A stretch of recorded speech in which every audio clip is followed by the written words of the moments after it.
Subscribe to our channel and press the bell icon on the YouTube app to never miss an update from Cricket Tracker.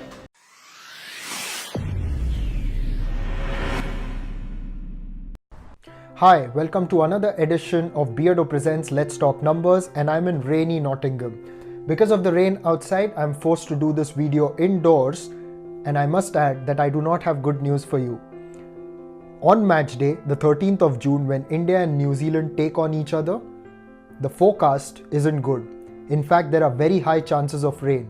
So all we can do is just be positive and pray that the weather gods relent. If we have a game, we'll be lucky. So since we are talking about being positive, let us look back at a few numbers and bring into perspective some past history as well. India and New Zealand in World Cups have faced each other on 7 occasions, out of which India have won 3. The last time they played each other in a World Cup game was back in 2003. And what had happened then? India was victorious. But these two teams have played each other in 3 ODIs in England, out of which New Zealand have won all of them. The last time they clashed in England was back in 1999 during the World Cup, and New Zealand had won to sail through to the semi-finals. Moving on, when we talk about important players from both sides, there's obviously Virat Kohli and Kane Williamson, but we have to focus on some of the other important players in both units. First and foremost, Rohit Sharma. Since Shikhar Dhawan is under the injury cloud, Rohit's role becomes even more pivotal to the Indian team. Rohit in his last 4 ODIs has crossed 50 in each of those games, and that only bodes well for India.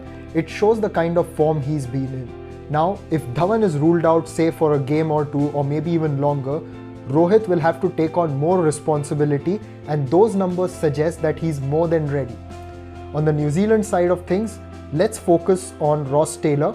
Taylor is one of the most consistent batsmen in one-day cricket since the 2015 World Cup, but has flown under the radar.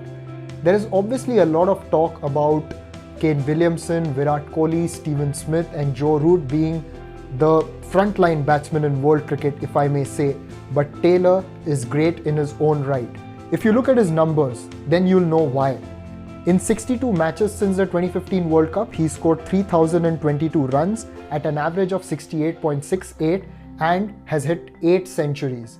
The average of 68.68 since the 2015 World Cup is second to only Virat Kohli. So that does tell you how phenomenal he's been to the New Zealand cause. Another player that's very important to New Zealand is Trent Boult, who has specifically done well against the Indian openers in one-day cricket. Against Rohit Sharma, Boult has dismissed him 4 times for 88 runs, and it gets even better against Dhawan. He has dismissed Dhawan 5 times for 65 runs.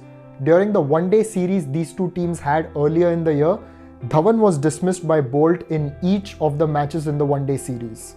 Wow, that is something, isn't it? Now, some of the other more important numbers to bring into perspective how good New Zealand have been. The number 9, New Zealand have won each of their 9 last run chases in World Cups. So that's 9 consecutive victories in run chases in World Cups. This is the second longest streak in World Cups, the previous one being Australia, which was 19, and it was broken by India during the previous game at the Oval. So India have another opportunity to break a streak of another team, provided we have a game. And lastly, the number 8, Kane Williamson and Ross Taylor, the fulcrum of the middle order of New Zealand, have been very consistent when they've batted together. These two have added 80 or more runs in each of their last 8 partnerships in ODIs in England. Wow, isn't that phenomenal? So whenever they bat together, it's tricky for the other teams to get them out and have a hold over New Zealand, because if they get in, then yes, the other team will be chasing leather for some time. So friends, thank you so much for joining me on another edition of BEARDO Presents Let's Talk Numbers. We can only pray and hope that the rain stays away.